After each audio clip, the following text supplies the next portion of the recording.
in shock. Wednesday morning, Austin Metcalf was at a District 11 5A track meet at Kirkendall Stadium. Around 10 a.m., Frisco police say 17-year-old Carmelo Anthony stabbed Metcalf in the chest after some sort of fight. Jeff Metcalf says it was Austin's twin brother, Hunter Metcalf, who tried to save him. And his brother was holding him, trying to hold the blood in, and he passed. My son watched his brother die in his arms. It's unclear how Anthony got the knife into the meat or what exactly led up to the fight.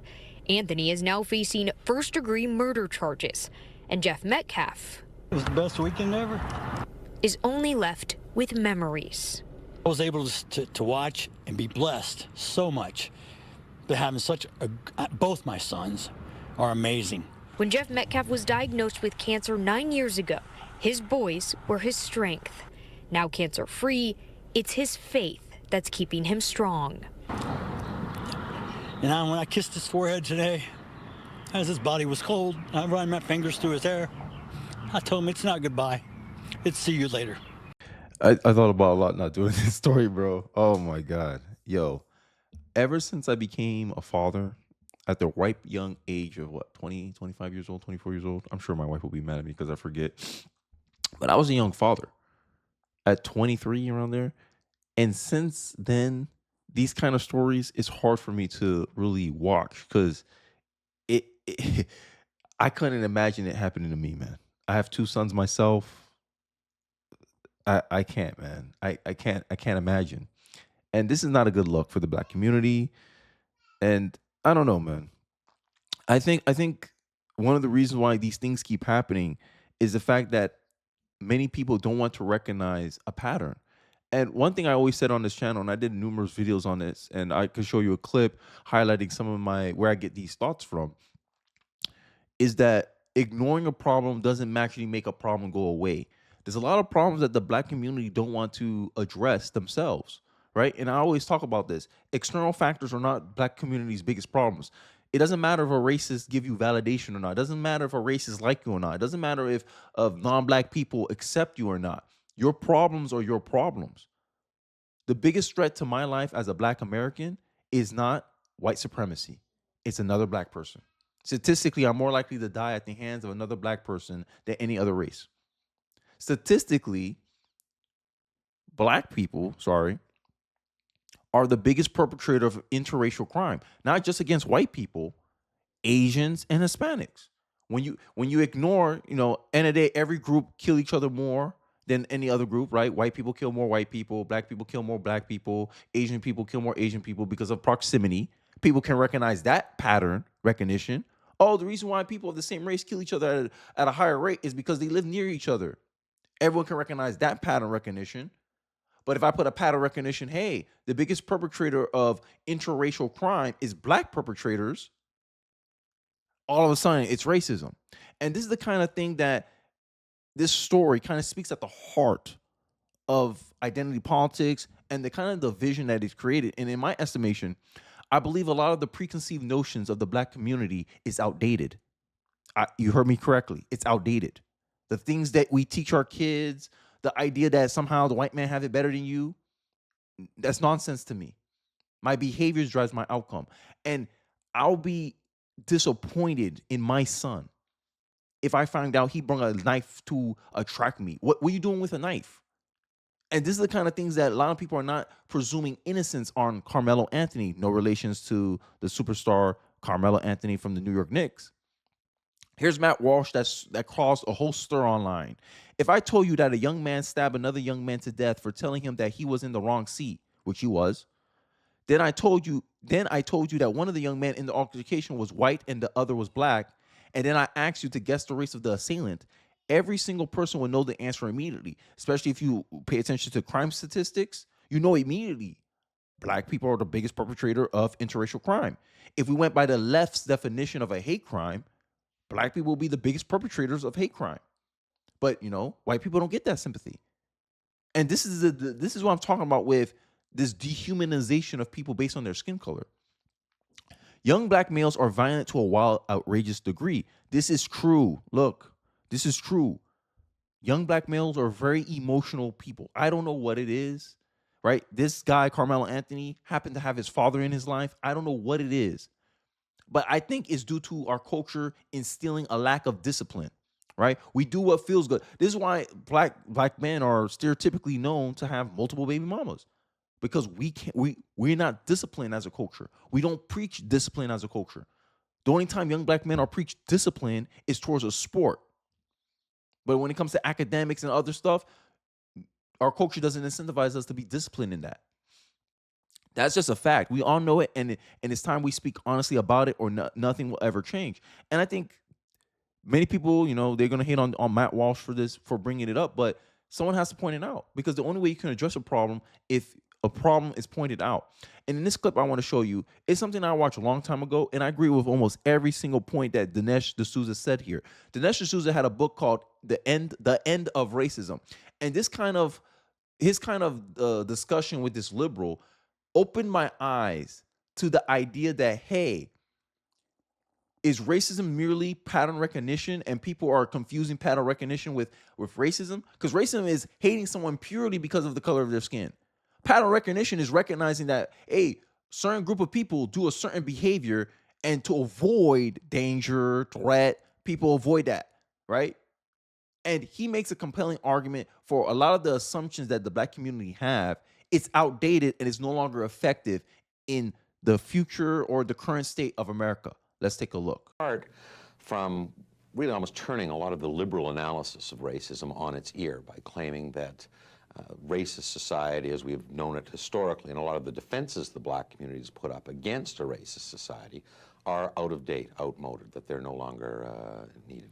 Give me a little bit more insight into that background. Look, there are three possible reasons why groups can differ. The first is genes or genetic differences. The second is culture.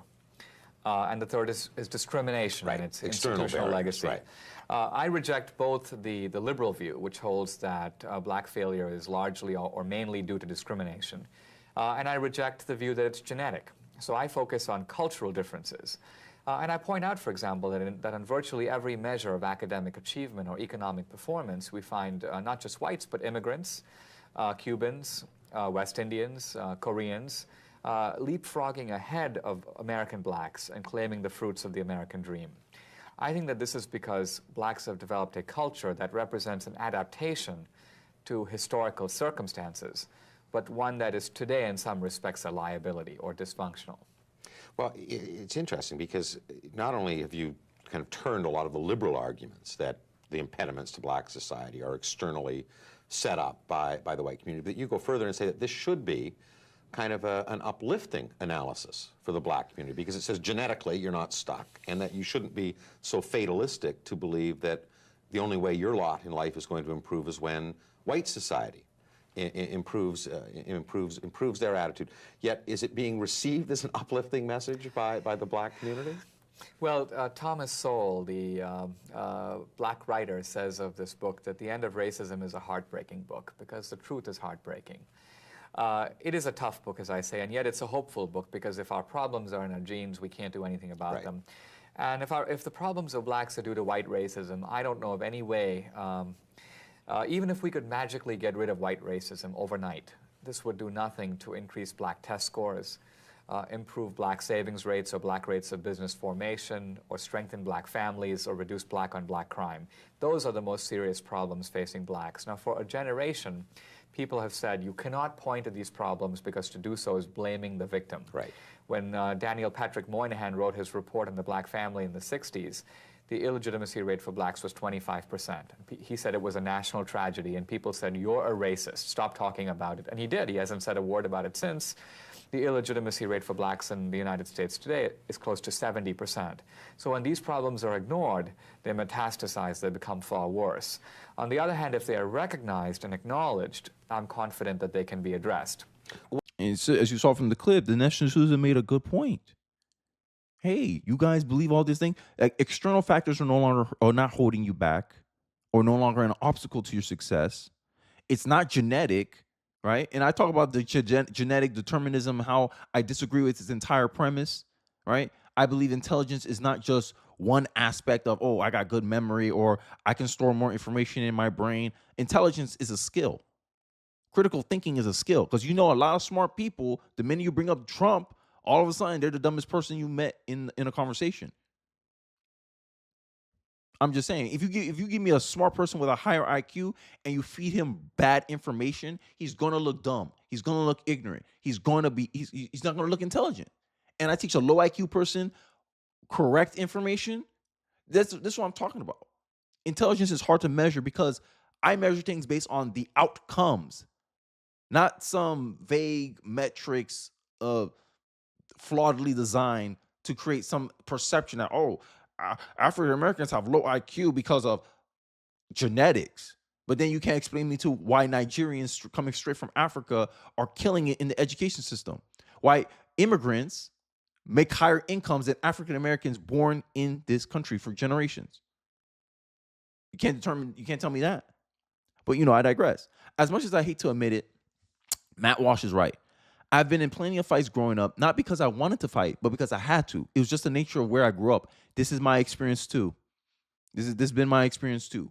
And the reason why I feel some type of way about the Carmelo Anthony thing is that stuff like this happened before to me, right? I was somewhere, some guy looked like he had a bad day, looking like he looking for a reason to scrap with somebody, fight with somebody, talking reckless, all in his mouth. I'm like, yo, what's going on with you? What? It happens all the time. And that's how, I'm being dead ass. I'm being dead ass. This happens a lot in the black community. And it's a problem that it feels like a lot of black Americans want to ignore. And then when you point it out, or someone or if the person with the wrong skin color points it out, now it's a problem. I live on Long Island now, where a lot of my neighbors who grew up here never been in a fight. Thankfully, I had a mom who worked overtime to keep me away from the bad life. It's past time for our conversation. Action has to be taken. Thank you, says Jason Wetlock. A large part of it is due to the fact that black kids overwhelmingly come from fatherless homes. White kids become criminals at a comparable rate when you adjust for fatherlessness rates. It's just not as many white kids are fatherless. Pattern recognition. This is not because of white privilege or anything like this. No, it's because of two-parent privilege. Right? And the funny part is, and everyone makes their narratives here. Both of them were high school athletes, had good grades. But what led him to do it? I can't fathom it. No logical reason in my mind. What would lead a boy like that? What would lead Carmelo Anthony to do stuff like that? I feel like he was dealing with something. And he took it out, or how I say this, he took it out in the wrong way. Now, this conversation is coming out. Look, this is what he posted last year, right? Look what Carmelo Anthony posted last year. Now, I don't know what's going on, but the dad's coming out here trying to defend his son. Carmelo Anthony's father is trying to protect his son or defend his son, saying he wasn't the aggressor. But it's hard to make that argument, and this is my problem. This is what I'm talking about in Black America. They're quick to try to defend somebody without any obvious evidence. Here's a Twitter post. I expose racists and pedos. Carmelo Anthony was track and football star as well, and he maintained good grades and have never been in trouble. He's not a criminal like the media is trying to portray him as, but he is a criminal. He killed somebody. And then he asked the cop, could it be considered self-defense? No, because someone pushing you and telling you, hey, you're on the wrong side, and you're talking junk behind their back, and like, yo, you're not supposed to be here. What do you expect? Like, this is my problem. If you're talking mad-ish, and someone's like, yo, like, you're in the wrong vicinity, and you said, touch me, see what happens. Come on. You got a backpack, you bring a knife. It'll be one thing if they were fist fighting and then he died. Okay, that's one thing. Okay, yeah, Carmelo Anthony came looking for problems, but he had a knife in his book bag. That's something Carmelo's father has to contend with. It doesn't make sense to the public. You can't make this up. Carmelo's father is making him out to be a victim, saying that he was not the aggressor. Okay, then what he was. And he was a good kid. This gaslighting here is not going to work. And when you have a father like this that enables you to be an emotional wreck, like, no, this is not discipline. I teach my son every day, yo, you do something, you have to accept the consequences of your actions. So if you do something, recognize that there's always consequences to the actions you do. It seems like his father didn't teach him self-control. Just because you feel mad that day doesn't justify you killing someone else. And I honestly think that's what happened. 17-year-old Austin. I honestly think that's what happened. As a guy that grew up in the black community, grew in a predominantly black area, right? Played basketball in the hood. I seen it time and time again. You see a dude, look like he had a bad day, and he's looking for a reason to crash out. That's it. That's exactly what happened. It wasn't racism. It wasn't. This man sat here and he was looking to start something. He was looking to find a problem, to take his anger out on somebody. That's what it was. And your father want to come out and say you weren't the aggressor? It's the same story that happened with this other lady, this black lady at the track, hitting another lady with a baton on her head. And then they want to play victim. This idea, and this is why I said that a lot of Black America, the reason why I think they're losing a lot of their moral capital in our society, why a lot of people are taking Black people's claims of racism less seriously than they ever have before, is because we see that a lot of these Black people, not all of us, but a lot of us, are using and abusing racism and using it as an alibi for everything. We failed a math test because of racism. You did something bad and the teachers reprimand you because of racism. You face accountability for your failings, your actions, your decisions is because of racism. You didn't pick the right father because of racism. Everything you blame on racism. Racism is a catch-all alibi for all your feelings as a community and as an individual. And many other racial groups are starting to see through that. Austin Metcalf's twin brother was at the track with him. His family says he died in his brother's arms. Fox 4's Amelia Jones spoke with the victim's father and is live in Frisco tonight. Amelia. Steve, Heather, 17-year-old Austin Metcalf had a bright future ahead of him. He was a leader on the football field and a scholar in the classroom. His dad told me he's holding on to memories and leaning deep on his faith as he tries to wrap his mind around this senseless tragedy. He was going to turn out to be a great individual and impact this world with positivity. 17-year-old Austin Metcalf was voted MVP of the Frisco Memorial High School varsity football team. The linebacker held. And I hear people saying that, oh, maybe Carmelo Anthony was jealous of him. No, they didn't know each other. This is what I'm telling you. A lot of what I'm thinking, I think is closer to what I'm saying. Carmelo Anthony probably had a bad day, and he was looking for problems. He was looking to take it out on somebody. You saw photos of him having guns and all this stuff. I don't know what it is, but I know he was in a heightened emotional state, and he felt like taking it out on somebody. That shows me a lack of discipline on Carmelo Anthony's part. And this is what happens when, and this is some of the dangers that I point out about the social incentives that we have currently in our culture, is that we push people to have self-esteem instead of self-control. The near perfect GPA and was in the National Honor Society. He was on the right track. He was doing everything right. I was so proud. Jeff Metcalf never imagined that his son's future would be cut short. I'm still in shock. Wednesday morning, Austin Metcalf was at a District 11 5A track meet at Kirkendall Stadium. Around 10 a.m., Frisco police say 17-year-old Carmelo Anthony stabbed Metcalf in the chest after some sort of fight. Jeff Metcalf says it was Austin's twin brother, Hunter Metcalf, who tried to save him. And his brother was holding him, trying to hold the blood in, and he passed. My son watched his brother die in his arms. It's unclear how Anthony got the knife into the meat or what exactly led up to the fight. Anthony is now facing first-degree murder charges, and Jeff Metcalf It was the best weekend ever. Is only left with memories. I was able to watch and be blessed so much. But having both my sons are amazing. When Jeff Metcalf was diagnosed with cancer 9 years ago, his boys were his strength. Now cancer-free, it's his faith that's keeping him strong. And when I kissed his forehead today, as his body was cold, I ran my fingers through his hair. I told him it's not goodbye. It's see you later. I'll join you at some point too, son.